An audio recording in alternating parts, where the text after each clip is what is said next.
Olá, meu amigo e minha amiga, sejam mais uma vez bem-vindos aqui ao nosso canal. Pessoal, quando o perito do INSS decide que a incapacidade agravou e ela pode ser transformada em aposentadoria por incapacidade total e permanente. Olha que assunto interessante, eu vou esclarecer muitas dúvidas, eu tenho certeza, de muita gente falando sobre esse assunto. Bom, quando o perito decide que a incapacidade de uma pessoa agravou, é fundamental seguir alguns passos para garantir os direitos desse beneficiário, para que sejam respeitados. Primeiramente, é necessário reunir toda a documentação médica que comprove o agravamento da condição de saúde. Isso inclui laudos, exames, relatórios médicos que indiquem claramente a piora da incapacidade. Como nós sempre falamos, né, pessoal? Documentação é tudo.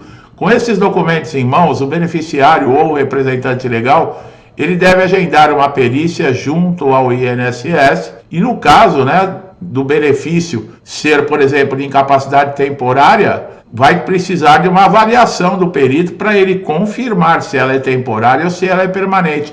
Isso vocês sabem que pode ser feito diretamente pelo portal Meu INSS, tá? Esse pedido de benefício. Essa nova avaliação é crucial para atualizar os dados do benefício, podendo resultar em um aumento do valor até do benefício ou até mesmo a concessão de um benefício mais adequado. No caso aí, seria a aposentadoria por invalidez. Se de repente você vai passar por uma perícia, você já vem de prorrogações do auxílio doença, devido aí a você não conseguir se recuperar para retornar para as suas atividades habituais, o perito pode encarar isso como um agravamento, né, do caso da sua condição de saúde e que se tornou uma incapacidade total e permanente. Além disso, o beneficiário ele deve estar atento a prazos, procedimentos legais para evitar que seu direito seja prejudicado. Como nós sempre falamos, pessoal, não é simplesmente fazer o pedido e ficar esperando. Nada vai aparecer, você tem que ter acompanhamento. De repente está faltando algum documento, de repente tem alguma informação faltante, ou mesmo um documento está desatualizado ou está com algum erro. Tudo isso pode acontecer. Caso o benefício seja negado ou o novo valor concedido não seja considerado suficiente, é possível você recorrer da decisão administrativamente no INSS ou até ingressar com uma ação judicial para garantir essa proteção dos seus direitos. Você sempre deve estar, ou alguém, ou você mesmo, se informando dos requisitos legais, para te orientar melhor, para te mostrar os caminhos, para você estar de acordo com a legislação vigente no INSS. Porque, pessoal, qualquer coisinha que tiver de errado, o INSS ele trava mesmo, ele não concede o benefício, mesmo que você esteja aparentemente incapacitado fisicamente ou mentalmente. Se você não tiver as comprovações, não tiver tudo legalmente, fica difícil. Transformar o benefício de incapacidade temporária em aposentadoria por invalidez é um processo que envolve uma comprovação de uma condição de saúde que o segurado é permanentemente incapacitado para o trabalho, para sua função, para qualquer função e insusceptível de reabilitação. Inicialmente, o segurado deve estar recebendo algum benefício de incapacidade. Por que fala isso? É muito difícil você chegar no INSS na primeira perícia e já conseguir aposentadoria por invalidez. Acontece, mas isso tem que ser um caso gravíssimo, gravíssimo para que o perito conceda. Como o auxílio-doença, a duração das perícias são mais regulares, menor período, deve-se demonstrar que a incapacidade se tornou irreversível, insusceptível de reabilitação para qualquer atividade profissional. Geralmente, o perito, mesmo num estado grave, mas o perito, no INSS, ele vai conceder o auxílio-doença. Por quê? Porque ele vai, como são períodos curtos, ele vai ser feito um acompanhamento dentro do INSS. Aquela pessoa, como eu falei, para você conseguir, marcou uma perícia e chega lá e o perito atestar que você está incapacitado total e permanentemente para a sua função ou para qualquer outra função e não pode ser reabilitado, isso é 1 em 1 milhão. Isso geralmente é feito por meio de laudos, exames complementares, avaliações de especialistas que comprovem a gravidade e a irreversibilidade da condição de saúde do segurado. Após a apresentação dessas evidências, o INSS realizará uma nova perícia, olha lá, ele concede o auxílio-doença para avaliar. E aí ele vai ver a situação do segurado. Se o perito concordar que a incapacidade é total e permanente, será concedida a aposentadoria por invalidez. Essa mudança garante ao segurado um benefício de um valor, né, que depois da reforma da Previdência deu uma mudada. O INSS fala aqui ainda como se tivesse quase 100% do que era nativa. Se você não sabe o que aconteceu na reforma da Previdência com relação à aposentadoria por invalidez, nós temos vídeos aqui no canal falando sobre isso, são diversos vídeos. Para você fazer essa conversão, precisa ver também se é do seu interesse, devido a esse problema de cálculos. Inclusive está no Supremo Tribunal Federal, estão aí analisando se é constitucional ou não esse novo cálculo que foi utilizado, essa nova forma de pagamento da aposentadoria por invalidez depois da reforma da Previdência. É importante ressaltar que a aposentadoria por invalidez, ela pode passar por revisão, tá? Ela pode ser convocada para novas perícias a fim de verificar a continuidade da incapacidade. Só está fora, por exemplo, o aposentado por invalidez, que não pode ser convocado para revisão ou pente fino, aqueles que já têm mais de 60 anos, que são aposentados por invalidez, aqueles que já completaram 55 anos e já recebem o benefício há mais de 15 anos, e os portadores de HIV. Fora essas exceções, pode ser sim chamado para participar de pente fino e revisões. Caso haja, por exemplo, uma alta e você considere indevida, você pode recorrer administrativamente ou mesmo pelas vias judiciais. Agora, a incapacidade total e permanente é caracterizada no segurado que está totalmente incapaz. Mas aí você me pergunta, e por que tem um monte de aposentado por invalidez na reabilitação profissional? E eu vou lhe responder. Porque no papel tudo é lindo, maravilhoso, mas na prática, aqui no Brasil, as coisas não funcionam dessa maneira. Não funciona como está escrito. Porque se funcionasse como estava escrito, a nossa Constituição seria cumprida. Deixa eu falar menos aqui, porque senão certos assuntos é perigoso a gente falar. A condição dessa incapacidade para aposentadoria por invalidez, ela precisa ser comprovada, como nós falamos, e tem que ser muito detalhado, né? Se for uma doença, um acidente, se o segurado ele tem chance de recuperação ou de uma reabilitação profissional, tudo é avaliado, tá? E no caso da justiça, você também vai precisar de documentação e também comprovar da mesma maneira que o INSS. A lei que rege o INSS e a lei na justiça são as mesmas, pessoal. Agora, depende da interpretação. No INSS, quem dá a palavra final sim ou não para concessão de um benefício é o perito do INSS. Na justiça, apesar de você passar por uma perícia judicial, mas a palavra final é do juiz, tá? Então, é importante destacar que a aposentadoria por invalidez, ela não depende somente da doença ou da lesão, mas tem relação e condições aí que são analisadas do indivíduo, fatores como idade, profissão, escolaridade.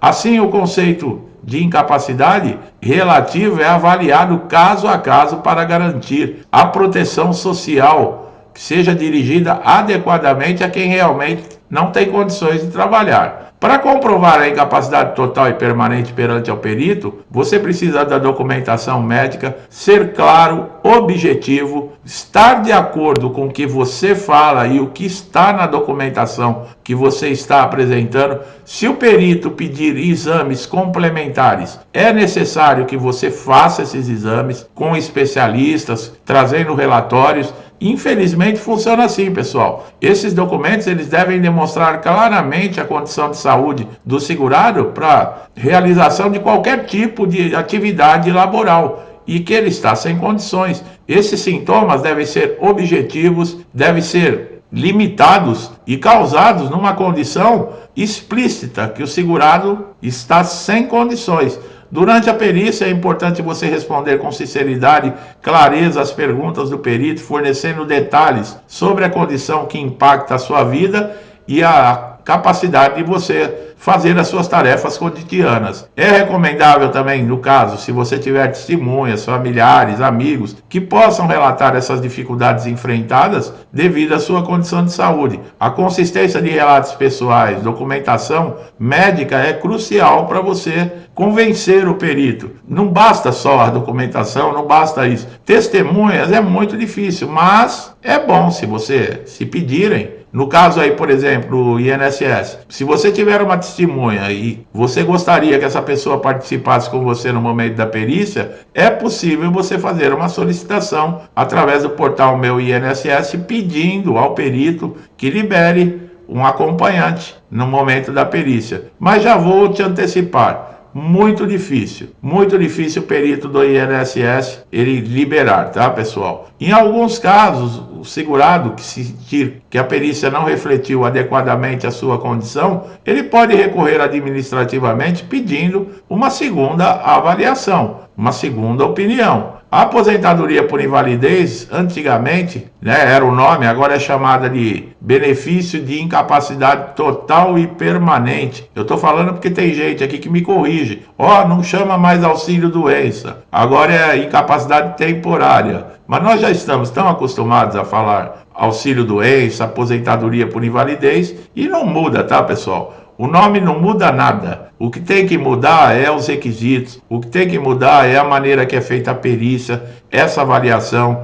O perito também deve ter, como segurado, responsabilidade em levar uma documentação que comprove a sua condição. O perito ele tem que agir como se ele estivesse num consultório médico. Ele tem que examinar o segurado. Ele tem que ouvir o que o segurado tem a falar. Ele tem que tratar o segurado como paciente. E o segurado, nas perícias, não generalizando, mas no INSS, o segurado não é tratado como paciente, é tratado como se fosse um marginal que estivesse ali querendo fraudar, querendo ganhar dinheiro sem fazer nada. E não é assim. Para você ter direito a um benefício do INSS, você tem que ter contribuído. Não se esqueça que os primeiros requisitos é a qualidade de segurado. Quer dizer que no momento que aconteceu o acidente, que você ficou doente, tem a lesão, você esteja contribuindo com o INSS. Você precisa ter 12 meses de carência, né? Algumas doenças têm exceção,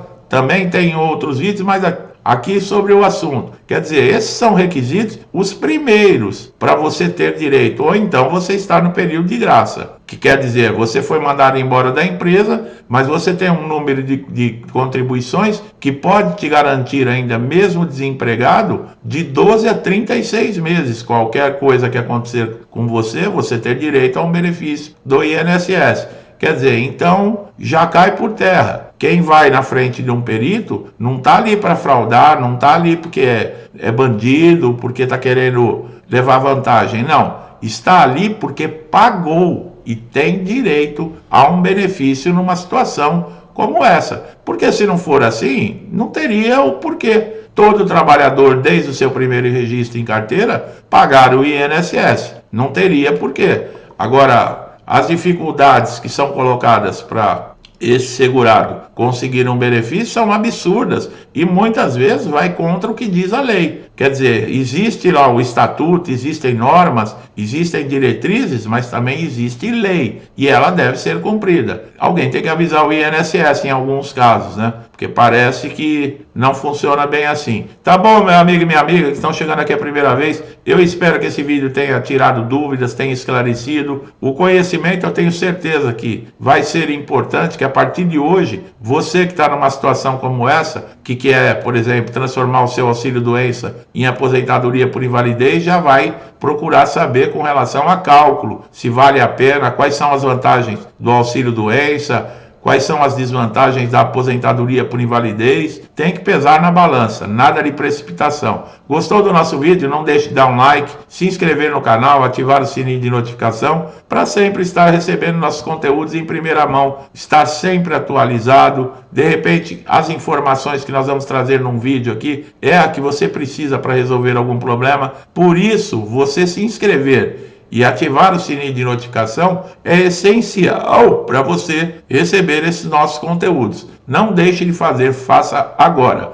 Meu amigo e minha amiga, muitos também que estão comigo desde o início do canal, já me acompanham há muito tempo, incentivando, interagindo com o canal. Meu muito obrigado, que Deus abençoe a casa, a vida e a família de vocês com muita paz, saúde, prosperidade, alegria, esperança, harmonia, tudo de bom, tá? Tudo que eu desejo para mim e para minha família, eu lhes desejo em dobro. Eu deixo um forte abraço e até os próximos vídeos.